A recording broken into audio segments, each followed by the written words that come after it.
What's up, everybody? Welcome to another episode of Daddy Confessions. Tonight, we are going to be talking with a good friend of mine. I've known him for a long, long time since we were in high school. His name is Mike Smith. And Mike, why don't you introduce yourself to the people? Hey folks, how's it going? That's right. I've known BJ since high school. We go way back. Name's Mike Smith. I am the founder of Just Write with Mike, Writers Workshop and Tutoring in Alexandria, Virginia. So anybody is looking to get some help with their writing, any help with reading, I work with all ages, all levels of experience, adults, kids. Anybody working on some novels or some stories, short stories, poems, whatever, bring it to me. I also do general tutoring, and I'm also an acting coach. So, yeah, Mike is a Renaissance man for sure, and a good guy to boot. Like I said, I've known him for a long time. We kind of, lost touch a little while after high school. I graduated, went and did my own thing. He graduated, went and did his own thing, and some years later we reconnected. And I've been watching him as a young man. Actually, I guess kind of an older man now. We a little older than young now these days, right? But watching Mike grow up and now having his own daughter, and how he's raising his daughter. And I always say, my biggest um, motivation is watching other people be really good fathers, and so I try to mimic what I see other people doing in their fatherhood journey. Shout out to my wife for this shirt. You can't see the whole thing. It says husband, daddy, protector, hero. So I try to throw out one of these in all my podcasts. My wife has bought me many shirts that remind me often that I am a daddy. This is another one. So shout out to my wife. So tonight we are going to talk about a topic that is, near and dear to me. I think I also think is near and dear to Mike as well. It really kind of helped mold who we are, right? Like it's definitely a part of our journey, not only to fatherhood, but also to manhood, right? And that is growing up without our fathers. So, and that comes in different ways for different people. And for me, I'll just talk quickly about how it came for me. My father left when I was 2, and my mother raised me and my sister after that, and my father was kind of in and out my whole childhood, but for the most part it was my mother.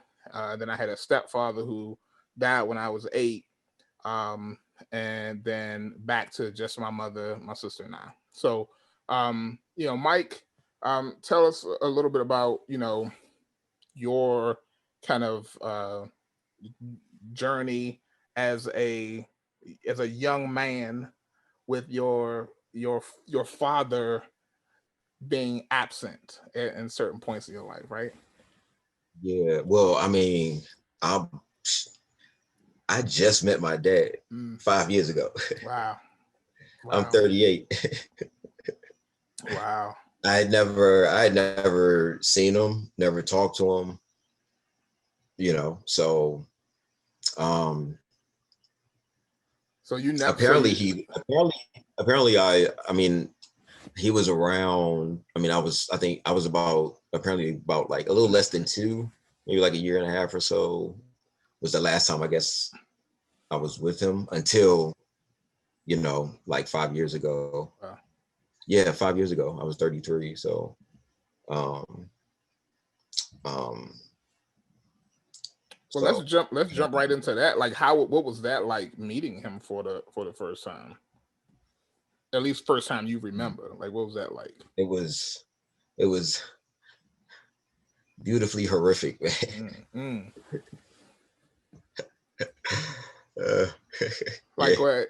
Tell me a little bit more about that, because I think I mean I understand it but I want to make sure that everybody else really It was understands great. kind of what that means. It was great. I got a lot of love for him, but it was kind of like, man, um, one of those like, I was hoping, hoping for. I don't. I'm sorry. No, no, no. Take your time, man. No, seriously. Like, it's. I mean, it's like this is real. This is real. um, I really didn't want to have my expectations too high, but I really did. I was really hoping for something Right. so much better than Right. So it was. Yeah, I guess. I mean, it was a. I mean, he might hear this someday. So I don't. No, but you know what? This is what I'll I tell really you love about it. him. I really love him, man. And when I met him, it was just all love, and it was just Yeah. like no animosity at all. And it still is. He's a great guy. He's a lot of fun to be around. So just actually like meeting him was just kind of like it's all good. It's all good. I'm not even going. It's funny though because I write fiction, and I wrote a story when I was in college. Um, where I'm talking about this relationship. This young guy is like a little drug dealer in the hood and gets arrested, and he's got drugs on him, and he's telling the officers this story about the first time he met his dad, and it was like 2 weeks ago before this, and like he brought him this little fire truck, and the kid was like 17 years old, and he gave him this little toy fire truck, and he's like, and this is supposed to be my dad, and I'm 17, and he brings me this little toy fire truck, like I'm still some little kid, Right. as he's getting put into this squad car. But the dad, the way the kid described the dad is exactly what my dad looked like. Wow. Wow. It's exactly what I saw when Wow. I first saw him. He was standing outside the liquor store across from McDonald's. And he was, oh my God, it's crazy. Like, it's crazy. I'm like, wow, I can't believe I like wrote this guy. I mean, it's interesting to hear you, talk about it and get a little choked up about it, right? Because I feel like that is kind of how my experience was also. It was one of those moments where it was kind of surreal to because he was like I said, my situation was a little bit different than yours in that my father was always around, in and out. My mother and my father had a very tumultuous, I can't even say the word, tumultuous relationship, to Yeah, say the least. Um, and what I mean by that was, he was heavy into drugs. He was always, coming in lying. I also felt like, you know, I could never trust him. And then it kind of got to a point where he was even stealing from me. Like man. he was taking my stuff Yeah, man. and pawning it, right? Man. And I've always been a big gamer. Like Wow. growing up, little, I was, played a lot of video games, Atari, Nintendo. My mother and I used to play Nintendo together, and then I started noticing my Nintendo games were going missing.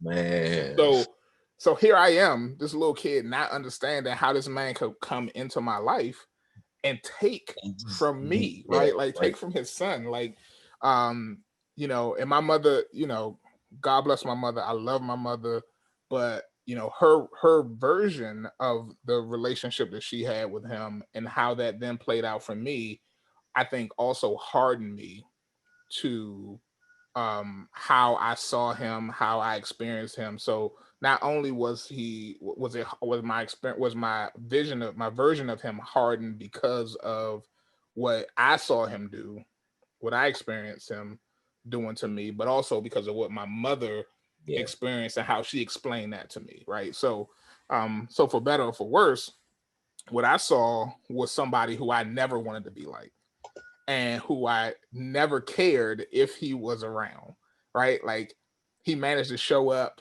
for very important moments in my life. My sixth grade graduation, my high school graduation. He'll find himself in the pictures. Like he in the pictures He ain't do nothing in One of them between neither days. none of those times, you know what I'm saying? But he was in the pictures. He even made his trip. He made his trip down to our high school. So I didn't say this before. Mike and I went to boarding school together. So Mike and I went to a boarding school here in Virginia. So we are in the DC area. It's in Virginia. It's called Woodbury Forest School. And that's a whole nother conversation. We'll have that conversation at a different time. But he made his way one time to that school. Never paid a dime for anything. He showed Right. up for my high school graduation. He is there in the pictures. I don't even know how he found out the event was happening. Okay, How you but he get it? but he was there. So anyway, so when I had my first son, which this is daddy confessions, right? So when I had my first son, and I started thinking to myself, I was like, yo, I have a very good situation for my son. It was not the situation that I had, right? So my oldest son is now 7, but I didn't grow up with my grandfather, um, either one of my grandfathers, really, because I was estranged from my father, and my grandfather on my mother's side had already died. So I grew up with my grandmother, on my mother's side. Um, and that's really all I knew growing up. She raised me. I lived in her house. I spent every other moment with her. I was raised in a house full of women. So I didn't have that experience of having generations of men in my life. When my son came along, I was like, yo, both of his grandfathers are alive. Both of his grandmothers are alive. I cannot deny him the opportunity to at least know that he has all 4 of his grandparents Yeah, man. alive. So I made a trip, short trip, by the way. My father lives less than a mile from my mother pretty much my whole life. Like literally, like he almost like he was just watching from a distance, like he just he was pretty much my whole life. He's lived a mile away from my mother, like wherever she moved, it seemed like he moved, or vice versa. I don't know, but um, so he still lives I very guess close that's to how my he mother. shows. I guess I don't know, but so I introduced my son, who has my name, so he's John the third, so I'm John the second. Introduced him to his grandfather, right? Very awkward. Awkward for me, awkward for my son, because, you know, I can't really tell him much about this guy, but I felt like he needed to know him. I felt like we needed to know him. Um, I know some people will ask, why would I even name my son the third? Right? Why would I name him after somebody who was not a great Hmm. role model, right? But the way I saw it was, I'm a great role model. Yeah, man. He's named after Right. me. Plus, I like the Yeah, name. I right, like the name man. Trey. I like the name Trey. So I thought it was a cool nickname. So, but You anyway, know, you know what Bonham, I think Bonham, you know what Bonham is in English, right? I do, but I yeah. So it's funny because I thought it was French for a long time, Yeah, like Goodman. bonhomme, gourmand. But it's the same in English. The English version is very similar, right? It means good man or something like that as well, right? Yeah, Goodman. Goodman.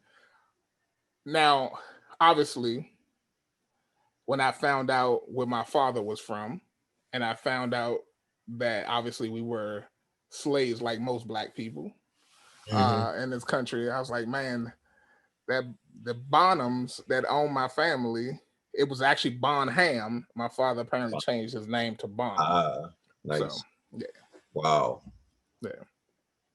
So just I'm finally learning these things, Man. and that's crazy, right? Like not knowing your history is already hard enough as a black man, right? As a black person, and then to have a parent not be involved means you're not getting that part of your history either. Yeah, I think I don't know.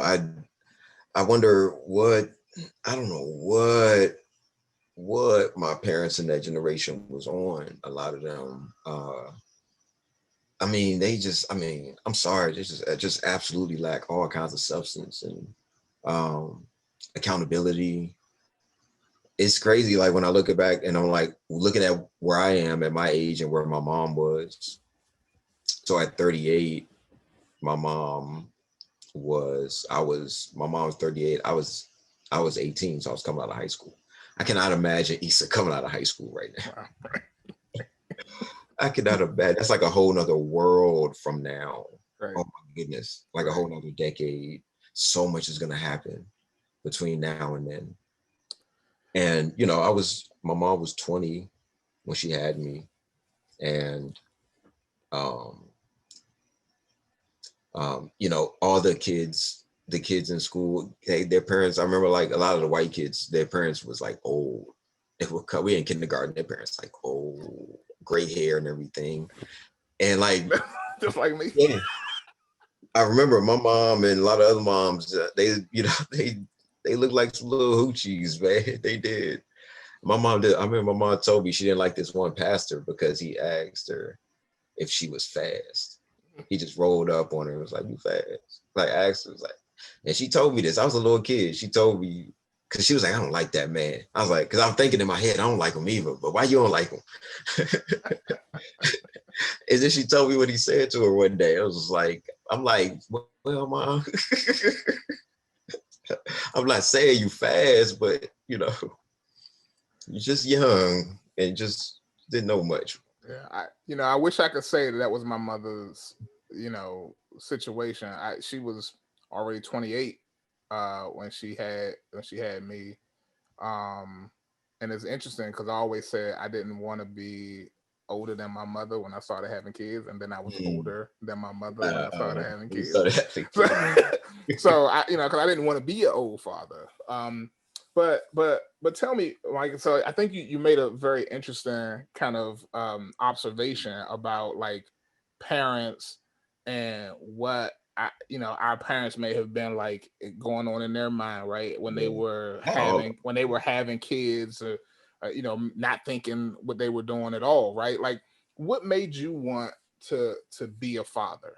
Like, what pushed you to a point where you were like, you know what, despite what I experienced growing up without my father, I still want to do this. So the main thing, the main thing made me want to be a father is just the fact I really feel like it was just a biological thing. It was just really something. Just like you're a man, you got to make babies. I don't know. It was like I really feel like it was more of a just the biological need. I think, Okay. um, or which I think actually is, I mean, kind of. I don't think that's the best reason to have a child, but Right. I really did feel that way. Like I'm a man. I need to have a Hey, baby. I this can is do it. daddy confessions. You know what I'm saying? Like that's real. Like, and that's if that's I definitely see that. Like, I need to have kids. I got to have something to carry on my name. Right. That's kind of Yeah. where it is. Right.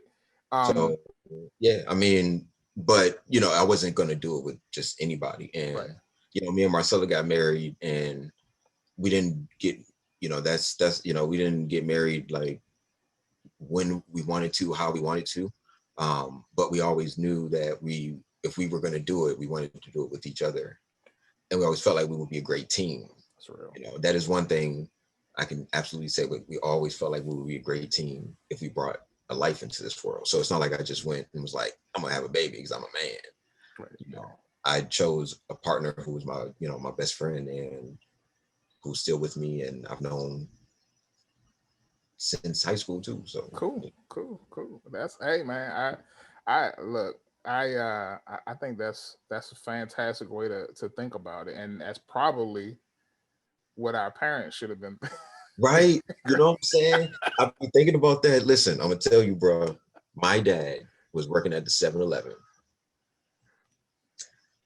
So they right out of high school because they're 20, they're 19, right? So they're out of high school doing not a dang thing, man.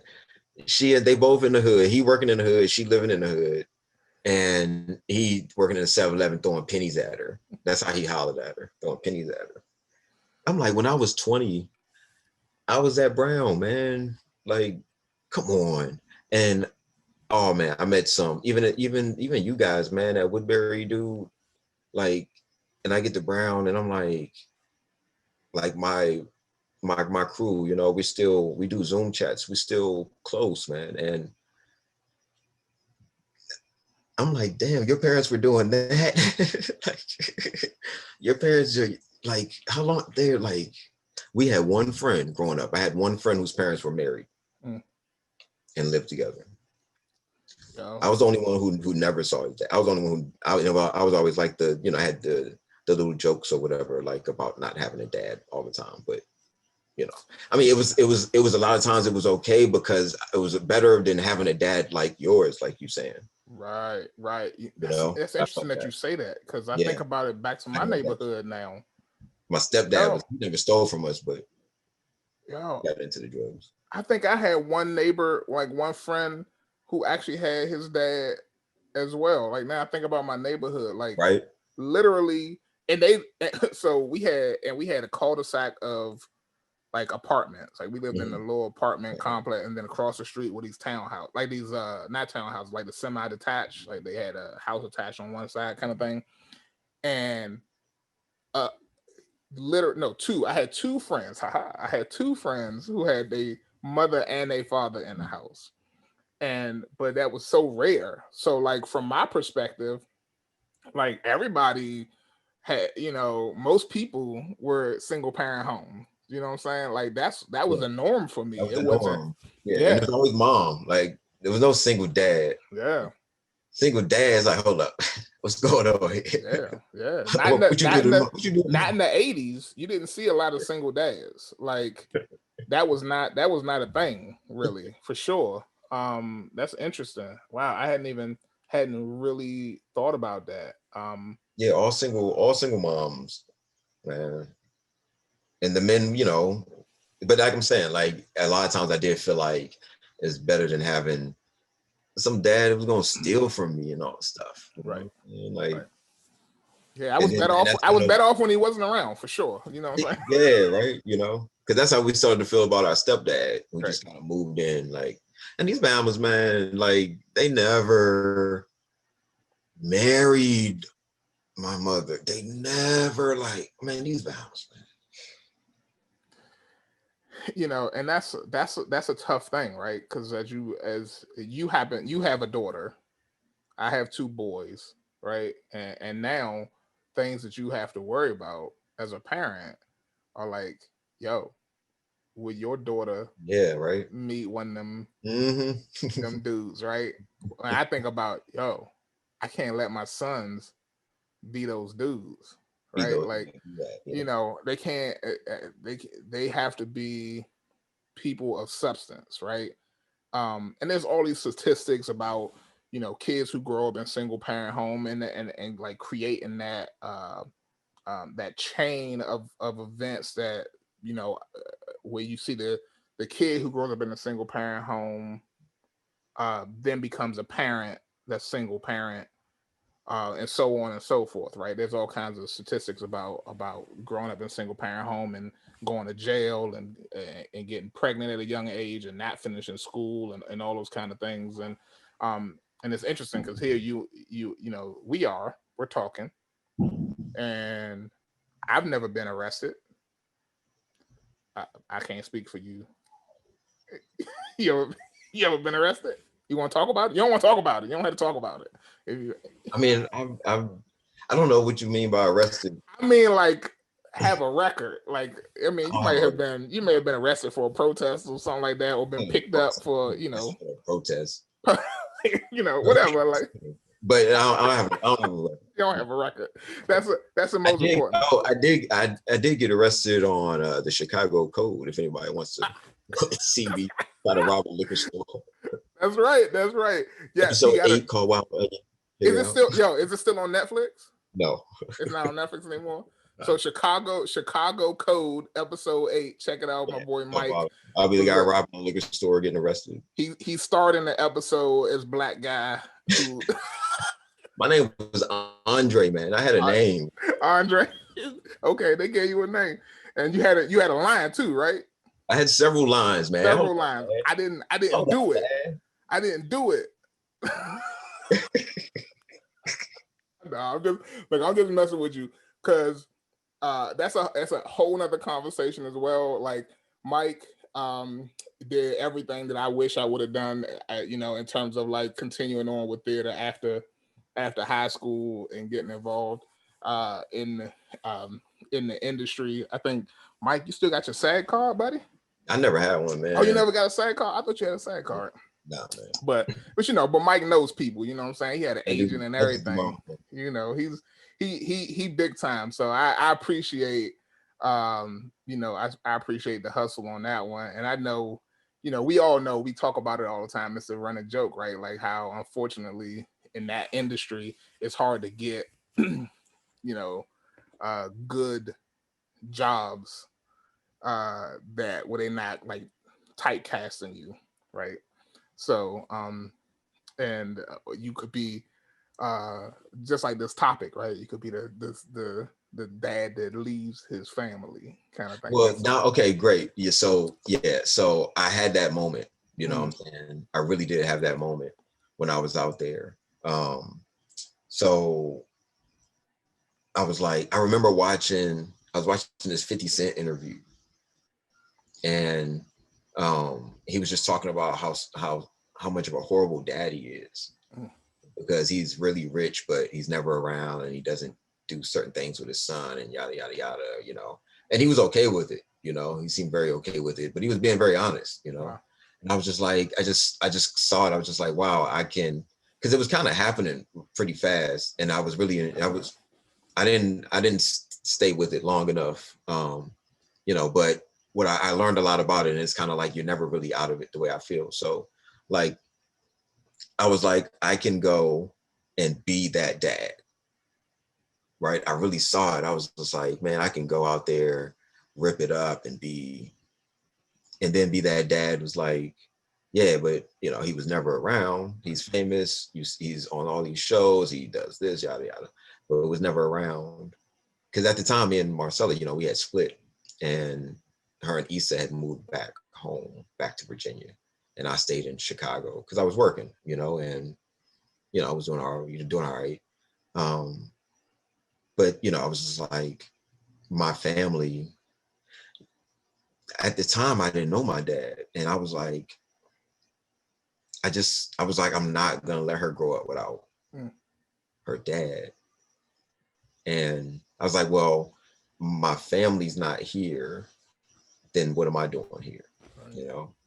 So that's how I ended up back back in Virginia. Um, so but That's I cool. really did see that. I was like, I could go and be that dad, Right. or go and be that dad. But the thing is, I was like, I don't, and I used to tell people when I was in Chicago, like I would run into actors who would be like, yeah, nah, I'm going to raise my family, or nah, I got a real job. I'm going to go be a professional now, whatever, whatever. And I used to be like, thank you so much for clearing the space for me. Right. And I was eating it up, and I used to tell people, I'm not going to be one of those actors that's like, nah, I got a family now. I'm not doing that, yada, yada, yada. But, I came back and I was just like, I'll just reevaluate things. And I try to, and this is great because I really get to show my daughter firsthand, like what it's like to do your own thing. And I really try to push that on her, how important it is, how important education is, but get education to do your own thing. Like Right. not working, like all her ideas, I hype up because I'd be like, this could be a business. This could be a business. You can make a living doing that. Everything she does, I try to hype up. Like when I was a kid, I stopped telling my mom about award shows because I knew she wasn't gonna go. Right. Wow. But she wasn't gonna make no effort to, Right. So so you decided that instead of being a you put it like this, in some ways you put some of your ambition into your daughter, Well, yeah, right? just So, yeah. so you redirected it in a very positive way, as opposed to doing what some families do, like some men, some women as well, right? Like they put their mind so into their work, their Hmm. ambition so into their Yeah, work, right. that they then become an absentee parent, Hmm. even though they're there, Hmm. right? Hmm. And so, I mean, I think that's a great point about teaching your daughter about how important education is, not for the sake of being educated, Right. but for the and I hate to even quote uh um Kanye West now with the way he is, but you know what I'm saying, you think back to his first album on College Dropout, like he talked a lot about like having the degrees on the wall but not going anywhere, right? Hmm. And the idea now is that it's not just about having those degrees on the wall, but it's about taking that and going somewhere with it. Yeah, right. And so now taking that and giving that to your daughter, I think that's an amazing And also point. just knowing how valuable you are, knowing that you don't have to work for, like, I just feel like so much, the way we grew up was like, grow up, you go to college, graduate high school, so you can go to college, so you can get a good job, work for some company. And it's like, you can know, like, do what, and, because that's how you get a bunch of people who just work, do the day-to-day thing, Right. like Work till they die. Right. Just work till you die, and or work till you can retire. Right. retire. But Just but to that point though, how do you where do you think you got that mindset from, of taking that understanding of what educate how important education is, and being the father that you are, and being able to kind of transfer that to your daughter in a very positive way. The I'm sure your mother in her own way tried to do some of that for you. I feel like my mother tried to do some of that for me in her own way. Not it, it was harsh sometimes. My mother was, what I'm saying, is a very harsh critic. Um, but um, at some point, you got that in your mind. Like, this is how life should be, and this is what I want to instill in my child. When do you think that happened for you? um oh man, I don't know, I feel like,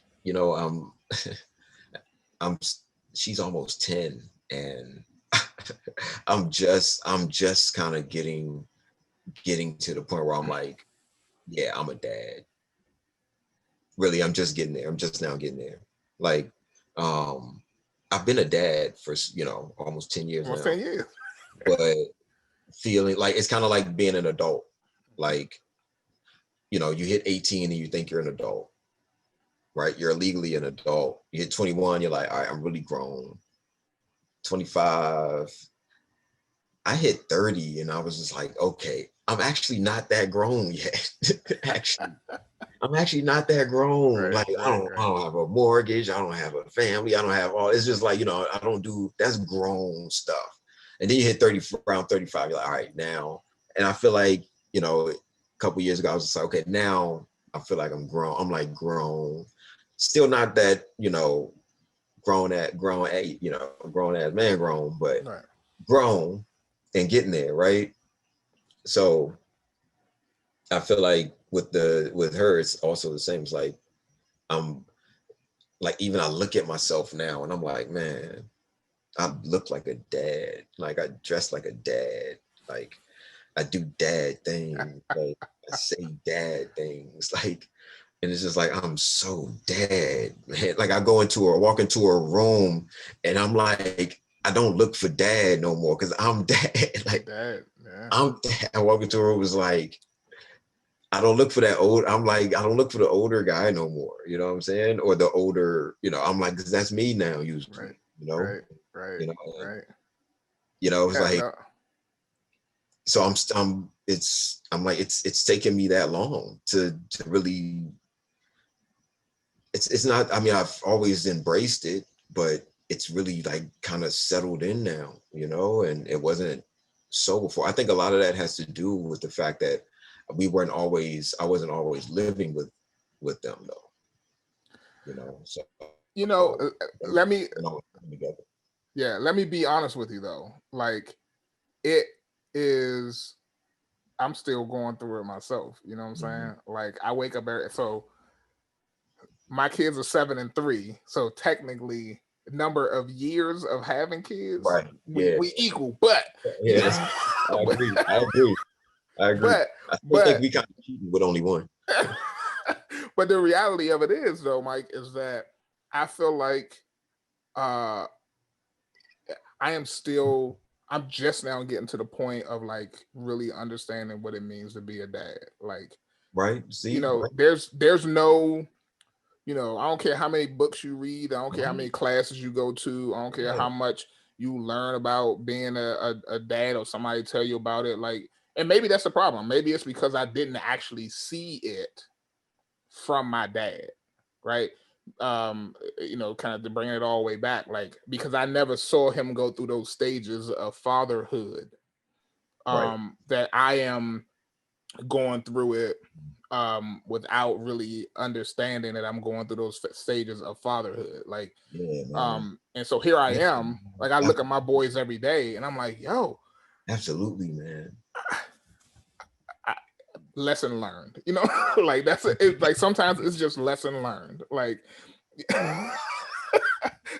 like you taught me something today, little boy. I appreciate that. I just But learned that. it would have been great to have those moments with your dad, like Right, being like where you could see your dad learn. You know what I'm saying? right, Like that's yeah. Like I mean, oh man, like that's so missing. You know what I'm saying? The guy likes to have fun, and he's cool. He's really nice, kind hearted.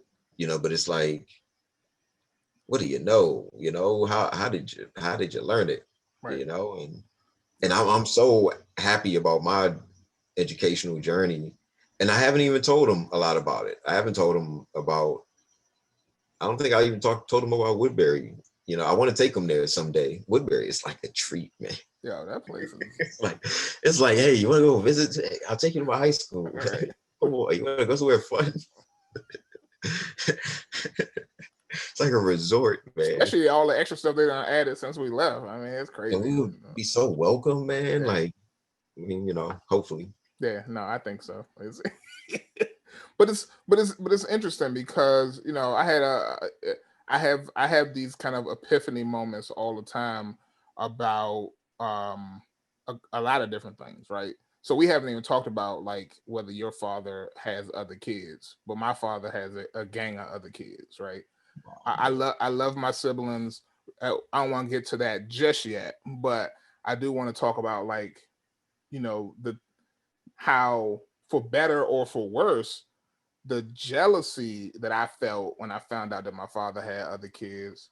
Because I'm like, man, I wonder what experiences they may have had with him in the house. Now, they were not all positive. Like I would probably say the way they explained it to me, the way my siblings explained it to me, 98% of them were not positive. I doubt it was that high, but it might have been. It might have been that high.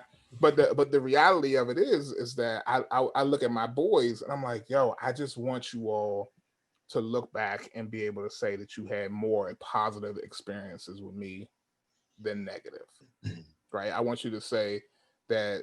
And my little one, my 3-year-old, says to me all the time, he says, Daddy, I like you because you always make me laugh. And then he'll turn around 10 minutes later and says, Daddy, I don't like you because you always do mean things to me. I'm like, mean things to you? Like, oh, I made you go sit down and stop running. That's his idea of me doing mean things to him. But, but I want them to ultimately look back on their experience as a child and say, my daddy he used to play Legos with me. He played videos with games with me. We had fun together. Like but I also want them to look back and say, my daddy didn't take no junk.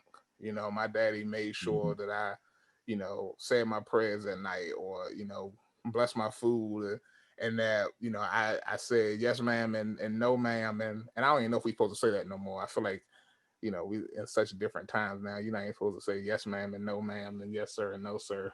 That's a whole nother Only certain conversation. family members I do that with.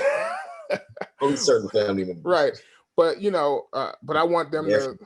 to be able to like have those look back on their experiences and say that they had a large percentage of their childhood was with a parent or both parents who showed them how they should view the world in a very Right. positive way. So I heard once, I can't even remember who said it, but it was really interesting.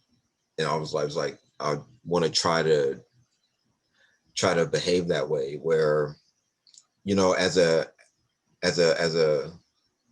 person, and you kind of have your conscience, or you kind of get those when you need to make a decision, and you might hear your mom's voice in your head, or you might hear your dad's voice in your head, and it's like, what does it sound like?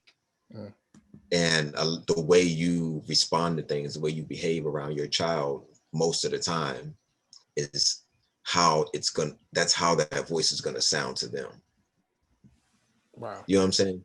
yeah, Does that make sense what I'm saying? Like, so I don't know, if she gets mugged, or say she's in going in with gonna go date a guy, I'm not around, but she's gonna go date a guy that's probably not really for her, and she gets that, what kind of voice is she gonna hear from me? right, Am I gonna be like, get away from him, yeah, or am I gonna be like, honey, that's not what we do. You're better than that. Take yourself away from this environment. right, How, what kind of so when I'm responding to things she does, I try to think about that, because I don't want to be, the kind of dad that's in her ear, like, I can't believe you did that. That was a stupid thing. How could you do that? Oh God, I want to be somebody she can always feel like she can trust, and be open to, and come to. I'm not that. I'm working on you it. working on it, yeah, I'm so not we always that. working on it, He yeah, goes, mom's first thing she wake up, mommy. Like, mommy is queen. Like, I don't, and I can't take that, but I want to make sure she knows that, because there's some things there's a lot of stuff my dad doesn't know, and a lot of stuff my mother doesn't know. right, right, right, And I would want to know, if I were my parents, I would want to know so much more about me. mm, And that's I want to real. make sure my daughter knows so much about me, That's real. That's real. And because you they want don't to know who I am. feel comfortable being able to share those things, share Right. those parts of you, right? Like you were talking And about, seeing your dad, being able to seeing him learn something from yeah, you. How I didn't even think about how such a huge impact that is on a child. And even as a teacher, when the kids, yeah, it's huge when and I let the kids know all the time, like, I'm learning from y'all too. Like, yeah, I know I'm an expert in this, but you guys, I have to learn. And they love to see the teacher learn. right, They right. love it. Because it makes you feel, it makes you look more human to them, right? Like Yeah, yep, you are more tangible as a person to them, to yep, your students, to your children, when they know that those moments exist where you don't have all the answers, right? Where you can sit down and learn something together, or that they can present something to you that where you have to say, you know what, I'm not sure about that, but let's look it up, let's yep. figure it out, and that means a lot, right? Like, and we don't know for sure what it's going to look like in the teenage years. I don't have a lot of friends with teenagers. We don't have teenagers right now. We could be having this conversation again in 4 years, in 5 years, Right. and the kids Yeah. don't want to do with us, right? But Yeah. Right. but the idea is that we are creating a space, a safe space for our kids Exactly. Yep. to That's want to yes. connect with us, right? Yes. And Yep. that's something that I didn't have. growing up. You know what I'm saying? There was no safe space to have those kind of emotions, to have those moments of vulnerability. Like, Yeah, not at all, man. wasn't allowed to be vulnerable. You know what I'm saying?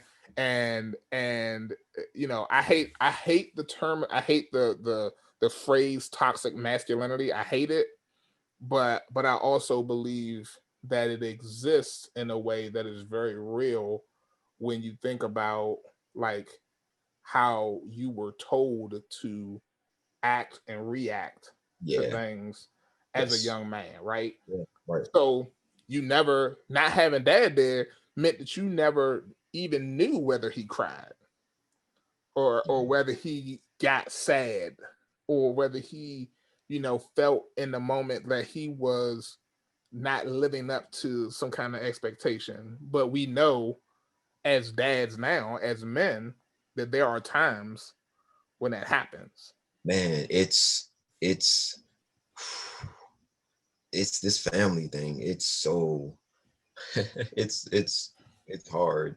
It's hard, but it's like why, I mean, what you know, how else are you gonna live? I mean, I'm not saying for, you know, even for, you know, I'm not saying every man has to have a family or has to have children. But I do feel like I do feel like if even if you don't, it's like you should be involved in some child's life in a very impactful way. Mm, So even I if you're not, agree. like, you maybe a teacher, maybe a nieces and nephews, maybe, you know, like, it's got to be, there's too many kids out here. Um, because I was one, you know what I'm saying? I grew up, you know, you know, as we're talking now, I know what that's like. So it's like to just be out there and with all you got, all that knowledge and all that maybe wealth and resources or whatever you got, um, and just partying or just working or you know, there's a lot of kids, um, that need that support, need encouragement, you know, because they don't have. I think, you know, I mean, like I said, I can't imagine me being me and not being with my with my family. Like, Right. I can't imagine that. Right. But I do have moments. Okay, this so I do have moments where I feel like I understand my dad and why he kind of never, because I mean, I've had moments. I remember once, a few years ago, I got upset about something. Me and my son got into it, and I left. I went outside to cool off and take a walk. And I was just like, I understand why my dad. Yo, I'm you know walking down what? the street It's like, but it's I'm but gonna you know leave. what? It's Yes, real. It's real, and it's real not just for dads. It's real for moms. You know what I'm saying? yes, Like I man. I was Yeah, you know, one of the other episodes that I recorded by myself, and it's about being alone. And the reality of it is that if you don't make space for you to like just be, to take time to meditate, to like to shut down, to you know, to try to take it all in and not have to be in the moment of all the emotions, like that's why people run. It's the fight or flight, yeah, right? yeah. it's Yep. it's fight or flight, right? And Yes. so some people aren't ready for that fight or flight piece. Right. They just run, like they're not ready to Yeah. fight for it, they're ready to run. You know what I'm saying? Yep. And that's what this is teaching me. You know what I'm saying? Like, it's really teaching me how to survive, man. I feel like, these girls, these girls teach me every day. They teach me what it means to be a dad Yeah. and what it means to be a man. They teach me every day.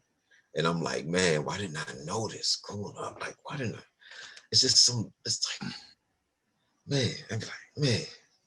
It's been great. They watched me learn how to cook over COVID, Wait, you ain't know or how to. become better, become Oh, better. okay. I about to say you I've just gotten now better. learning how to cook. That's crazy. No, I've gotten better. I know how to cook. I've gotten a lot better, Okay. like a lot better. Okay. Okay. Yeah. Um, and then that's great because she's been able to see that. You know what I'm saying? Like, Daddy's food is like really good now. You know what I'm saying? And she looks forward. Like I've added some more things on my recipe list, my cook list. You know That's what I'm saying? cool. That's what's up, man. It's been interesting for me, and it's not specific to COVID necessarily, but I think one of the things that my sons have seen from me, and they'll tell you, is like, Daddy can fix anything. It's not true. Daddy can't fix anything, but Daddy will try. Like, I will try to Mm-hmm. fix anything. I will put my best effort into it and figure it out. Sometimes to a detriment of everything else going on in the family, but it's a good lesson for them to learn, right? Like, is that you can do anything that you put your mind to. um and it's the same thing for you, right? Like, if you put your mind to bettering being a better cook, better chef, what I'm saying, Chef Mike, then you can do anything that you put your mind to, right? You can add something new to your cooking repertoire, and that's what you're doing. And for me, it is like, okay, so this is broken. Let me figure out how I could put it back together, fix it. You know what I'm saying? Let me figure out how I could make it better if I can. We had a situation where our washing machine flooded. I was like, man, I can't afford a new washing machine. I ain't about to go out and buy a new washing machine, but I sure know how to use YouTube University. Oh yeah, I know that's right. And I went on there, figured out what I needed, you know what I'm Yeah, saying? Fixed it. Same thing with the water heater. Like, the water, like, we was getting, it was just ice cold, and like water, no heat in the water. Figure that out, fix that. And so what they get to see is that Daddy takes care of things, right? Mommy takes care of things. And if we don't know the answer to it, we'll figure it out. We'll yep, find it out, right? yeah, man. I mean, I didn't get to see that side of my dad, but seeing where he is now, it's like, yeah, you clearly didn't know how to seek out information, but my mother did not know how to seek out information, and so it's really frustrating. You know what I'm saying? Like, especially growing up in Old Town Alexandria, Mhm. man. Yeah. Let's talk about this all the time. We were the most privileged, underprivileged kids in the country. That's real, because I know, I remember driving through the area. I'm like, yo, what? Like, how did it just turn from that to that? You know what I'm saying? Like, it's a very interesting area to grow up in, Man. for But sure. our parents, a lot of them, not all of them, not all of them, a lot of them were just so dang on ignorant, man. Like there was everything right there for us. And even, I mean, a lot of that generation, I mean, we talked about this before. All you had to do was graduate high school and go work for the government, right? Right. And Right. you'd be, I mean, even now, like, yeah, for even real. now, right? And it's like, I'm like, wow, all you had to do was just graduating from a public high school in the DC area. You're already like miles ahead of so many other students in the country. Right.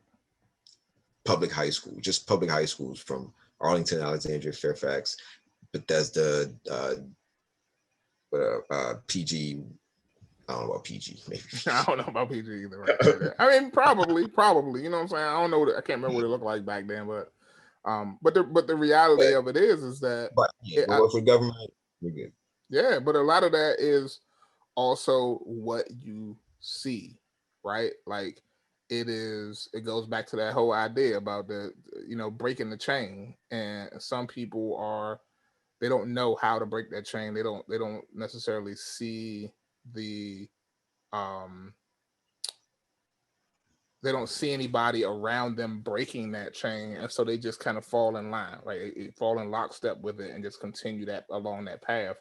And that's problematic, because there's so much that they could do, um, and they didn't do because they just didn't necessarily feel like they had anybody to guide them in that, right? Like, and that's where we come in, right? That's where Yeah, parents. I never, when I was younger, man. I'm gonna tell you, I remember one time. And I used to do a lot of stuff, and I would be like, I know my mom wouldn't have done this, but I was like, I wonder if my dad would have done this. Like I had to go to football practice. I was at TC Williams, and we had football practice, and You play football? I was at yeah. I was it was the JV. I played JV. I was 15, right? So it was a holiday, but we had practice. So there was no school, and the buses was running on a Sunday schedule. So I was like, there wasn't the dash bus now wasn't running early enough to get to practice on time. Mm-hmm. So I was like, okay, I didn't ask anybody. I just knew. I was just like, okay, well, I'll take the Metro bus. So I got a Metro bus schedule, the 28 going to Tyson's Corner. And I woke up and I woke up at like 5 a.m. because the bus came. It was on a Sunday schedule. So I had to be at the bus stop by like, I don't know, like 6 or something. And I had to walk down the Berg to the bus stop. You know the Berg? Yeah. Old Town. So I had to walk down the Berg to get on the bus. And I did that. And then I had to walk from a little bit more to get to TC for practice. And I got there on time, boom, boom. The thing is like we going out to the field and everybody from my neighborhood come running in the door late, getting yelled at, screaming, right? Like, what y'all, and they like, why are y'all so late? Like, the bus just let us off. It's Sunday. It's on a Sunday schedule. And they're like, hold up, how you get here, little Mike? I was like, I took the Metro bus. You used your mind, you know what I'm saying? Right, You thought like, about I it. mean, You like, like, I ain't have to ask nobody. I ain't have to be like, man, I need a ride to practice in the morning. Who gonna wake up that early to take me? I need a ride. I ain't asked nobody. right. I said, and I looked, the dash bus not running that early. Okay, we got a Metro bus. We have several buses. It could have been a Fairfax connector. Like, Lots of options. we Pick had one. options. You know what I'm Yeah. saying? You We had were so one. Yeah. privileged. Right. So privileged. So Mike, so we talked about a lot of things so far, and I love this conversation, man. Like I always love talking to you, man. I think, um, you're one of the most insightful young dudes Oh, thank you, that man. I know. So I think you're I more insightful, but okay. don't look, don't gas me up, but but no, but I always love having conversation with you, and I think that in terms of everything that we talked about father figures, not being in the home, and how we've had to kind of figure out things on our own. But tell me, would you say that you had any other father figures in your life growing up, Oh, either absolutely. real or fictional? Absolutely. And you know what? Now that I think that's probably a mix of all that is probably what helped me get, because I did have father figures. Mm-hmm.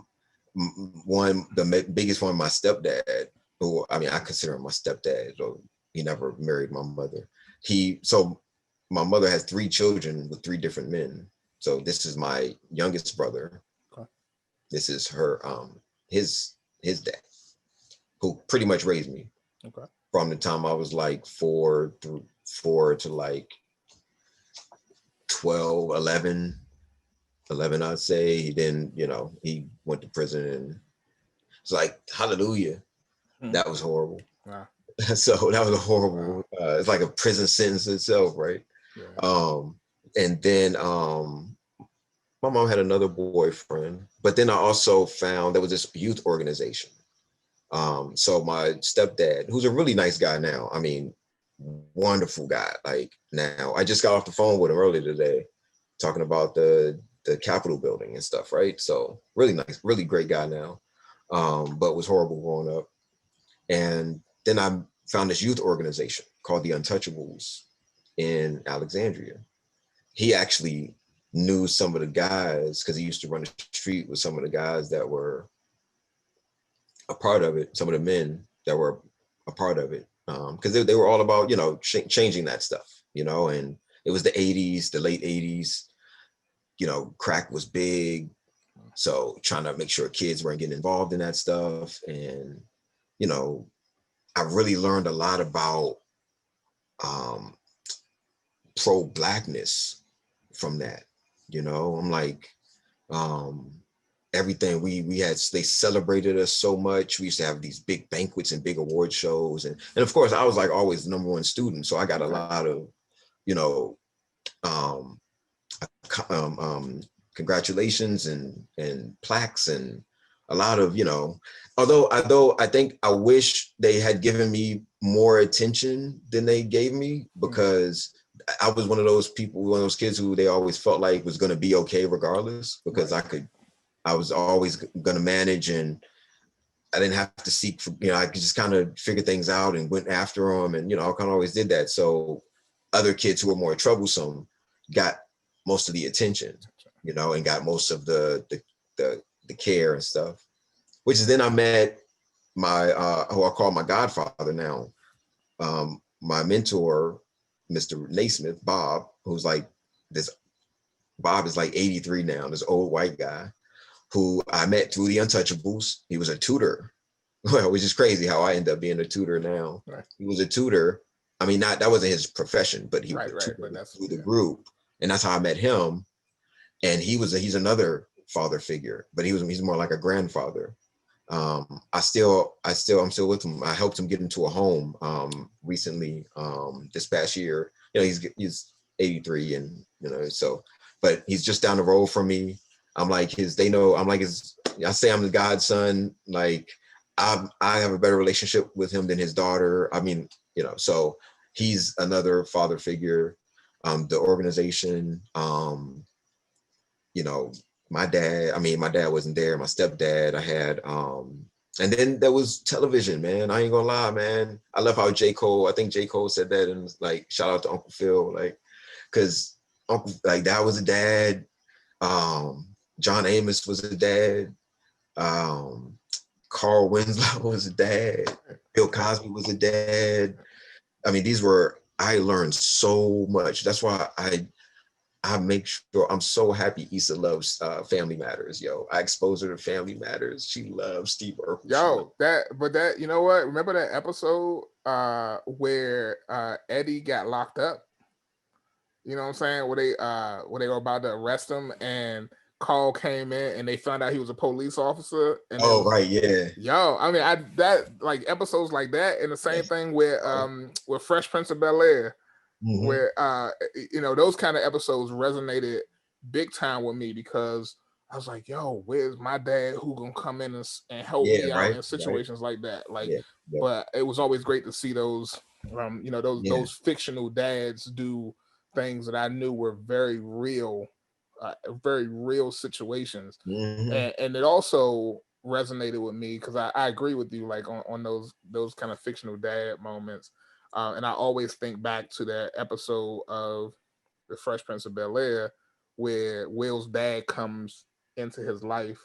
Yeah, and right. then flakes out on. He's like, "Oh, I'm going with my dad. I'm leaving with my dad." You know what I'm saying? And then his dad like, I like him and then Han, and like rolls out and leaves him. And Will is standing there crying.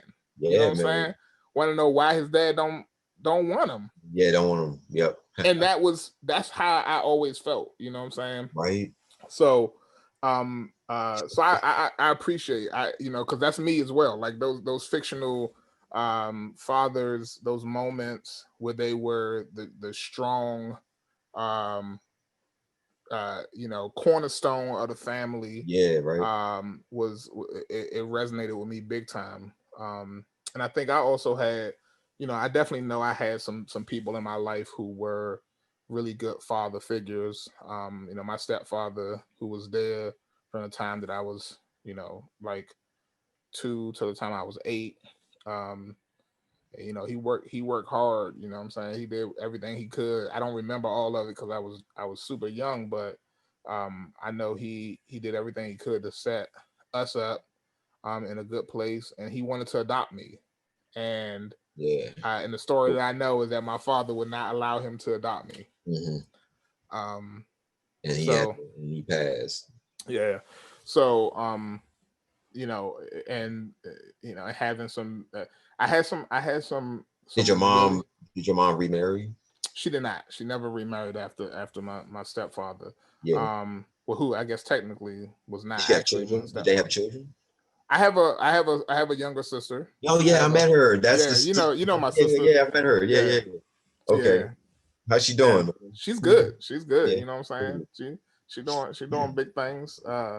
And we our my relationship with her was essentially affected by the way we grew up, right? Because everything was separate but equal in some ways. You know what I'm saying? Like she had her own life because her dad was there and my dad wasn't there and da da da da. And we so there was some animosity. I would say growing up as a young man that has finally gone away. Like I love my sister. She's a great advocate for me. I try to be an advocate for her as well. Yeah. Um, I never but envied my brothers. The two I grew up with. I was like, I never was like, man, I wish I had your family. Nah. right, could you? Yeah, but oh, and you know what? Interestingly enough, you mentioned about the Untouchables, right? Like I guess I think about it now. I'm like, man, I definitely had some moments in my life that were very um l- like and very. I don't know if I want to say lucky, but were I'll say heaven sent, in terms of how things played out. Like, so I had my uncle Joe, who was married to my aunt, my mother's sister, my aunt Sheila, and I spent pretty much every summer at their house. Now he wasn't much for words, you know what I'm saying? Like he was there with his kids, but for me that was more than enough, right? Like I saw him there with his family.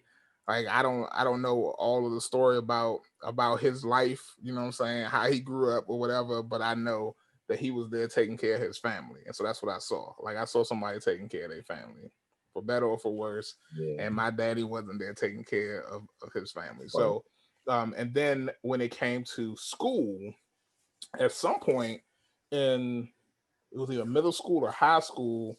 So before, both Mike and I, um, you've heard us talk about our high school together. We both went to a high school prior to going to high school together. Um, but the high school that I attended before I went to Woodbury, they had a program that I was a part of, and it was called Rites of Passage, just like the book. You know what I'm Hmm. saying? And it was a program. It was Afrocentric. Yeah. We were all given Swahili Right. names. See, that was You know what yeah, I'm it's around saying? that time. I Right. remember I remember my Swahili name. It was Akili. It was Akili, A key. which means, if I remember correctly, it means knowledge in Okay. Swahili. So even there, people were like, "Oh, he's a smart kid." And so and we they had it separate. They had the boys in one group, they had the girls in another group, and they would teach us these life lessons about being a young man. You know what I'm saying? Like, so I had that program that existed for me, uh, and I remember, the culminating activity. Um, we did a lot of different things, all kinds of great activities in that year.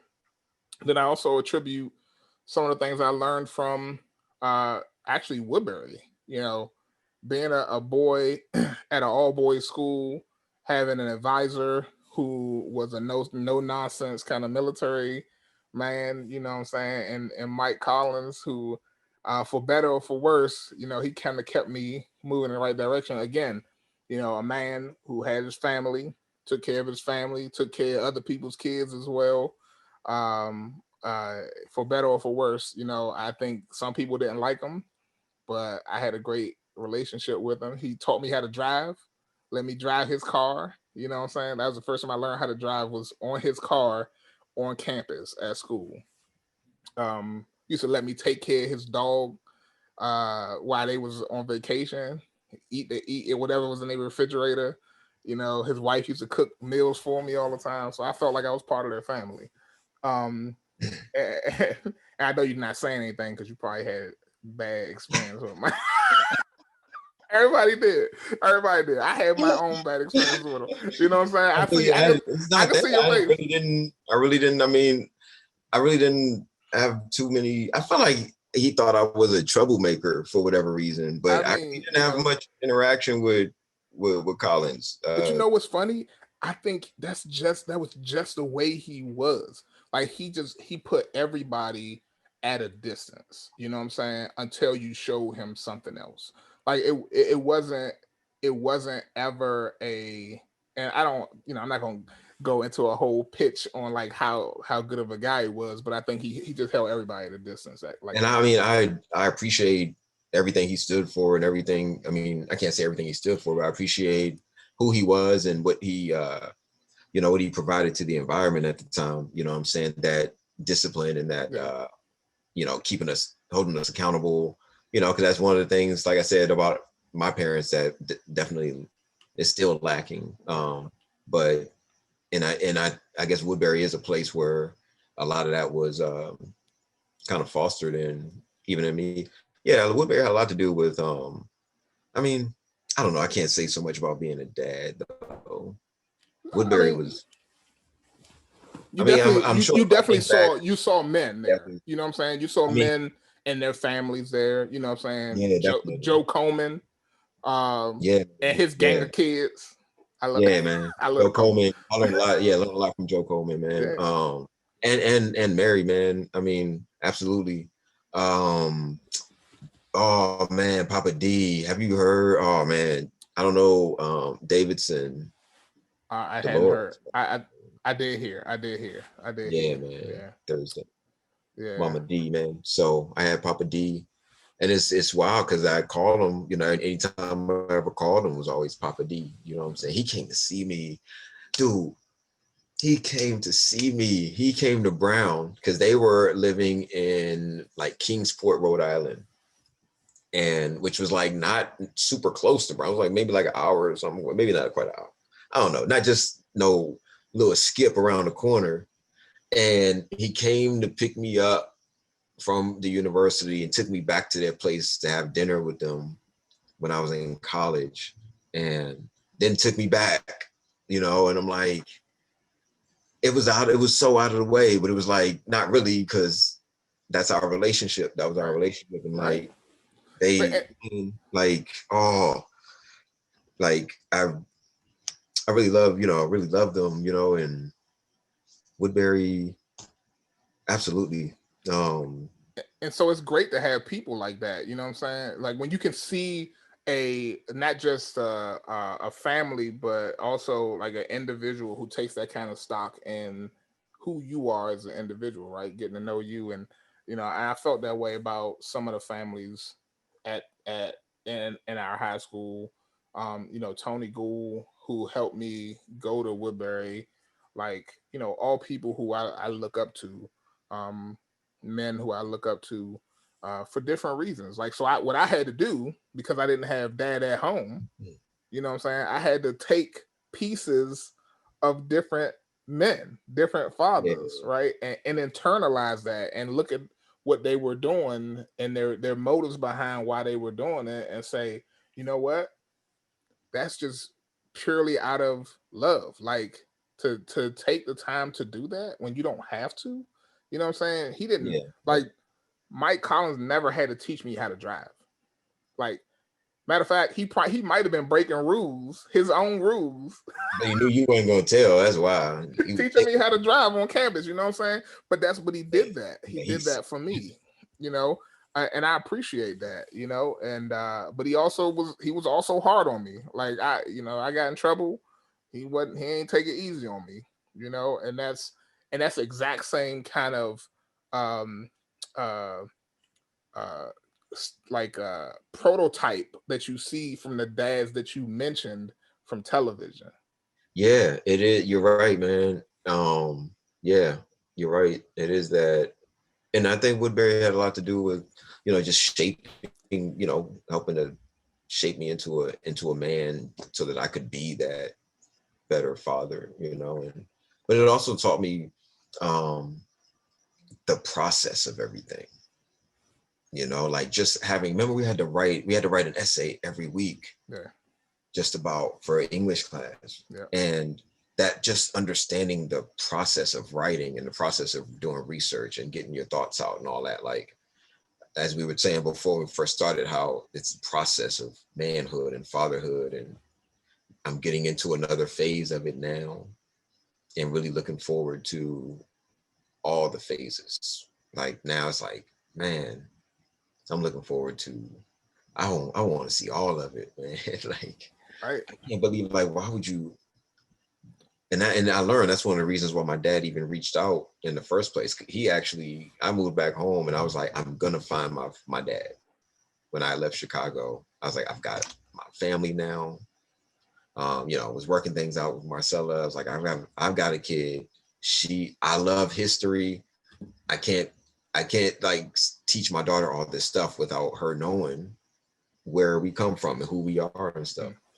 He ended up calling my mom out the blue, right? So that was divine intervention. Right. I Right. didn't Right. have to do any Well, work. hey, I bet it's been eating away at him as well.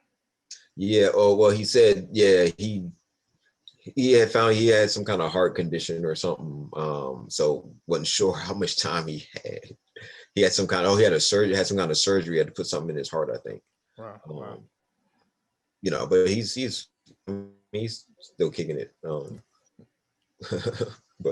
I guess he was a little like, oh man.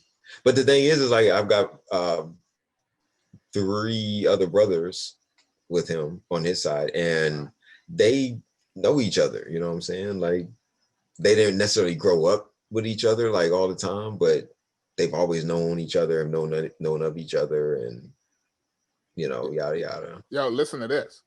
So, my sister that I grew up with, right? I have a older sister, a older brother.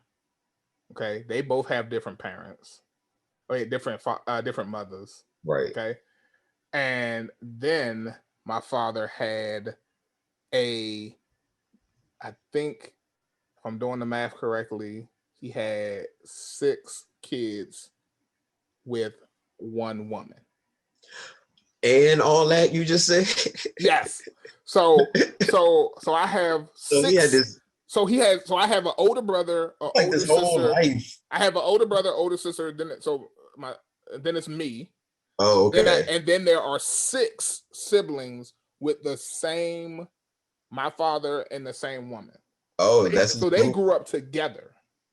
You know what I'm saying? Again, for better or for worse. And some of them may hear this podcast and they're gonna be like, BJ, it wasn't great. It wasn't great at all. But the reality of it is that like y'all grew up together. And so for better or for worse, like y'all got stories. You know yeah, what I'm saying? man.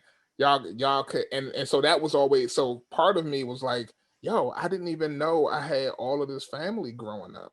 Oh wait, Wow. I forgot. There's another one. There's another brother in there. There's another brother in there with another woman. Yes. Wow. Yes. So yeah. Yeah. He said, I found what I do well. And With that Papa was a Rolling Stone, right? You know what I'm saying? For real. But the reality of it is that he did all that, and we was stealing from all y'all. yo, probably. He had a lot of, hey, he should have been rich, man. He had a lot of people to pick from. Hey, why you think I make babies? Yeah. They work for me. So He could have been a well pimp, I guess. well, Mike, man, this has been great. You know what I'm saying? Yeah, thanks. Yeah, cool, man. I hope you will come back to the podcast again and talk with me on some other topics. This has been I appreciate you taking time to do this. I'm glad you're doing this, man. I'm glad, I don't know about I guess I'm starting to understand the confessions part, because, kind of get to saying some uncomfortable things like, right. It happens. You don't even know you're doing it until you're in the middle of it. And I'll tell you a little bit about where this was born from. right? Because I haven't talked about it as much, but it's just the reality of that there are a lot of spaces where people say a lot of things about um, being a father, being a mother, but I felt like there just needed to be a opportunity to just have a space where dads can come together and talk. No, I totally get it, man. I totally get it. Yep, I totally get it, and yeah, I think it's great. So look forward to, if you can, definitely would like to come back, and I'm going to support it. So Appreciate it, bro. All right, man. all right, Well, bro. thank you. Yep. Have a blessed one, and everyone listening. Until next time, this is the Daddy Confessions. I'm your boy John, and you can reach me at thedaddyconfessions@gmail.com. If you have any questions or comments, feel free to kind of listen to us or watch us on YouTube and listen to us on all your podcast platforms. And Mike, tell them again how they can reach you if they want some tutoring or some help with writing or acting. Right. Yeah. So again, Mike Smith, I'm a writing and acting coach. I do a lot of virtual stuff, of course, for right now, but I am in Virginia, Northern Virginia. You can reach me at justwritewithmike.com, all one word, just write with Mike, WRITE. I'm on Facebook, I'm on IG, Instagram, Twitter, YouTube. It's all Just Write with Mike. So you can just find me on there. Cool, cool, cool. All right. Thank you, Mike. All right, man. Thanks. Have a Have a great good night. one.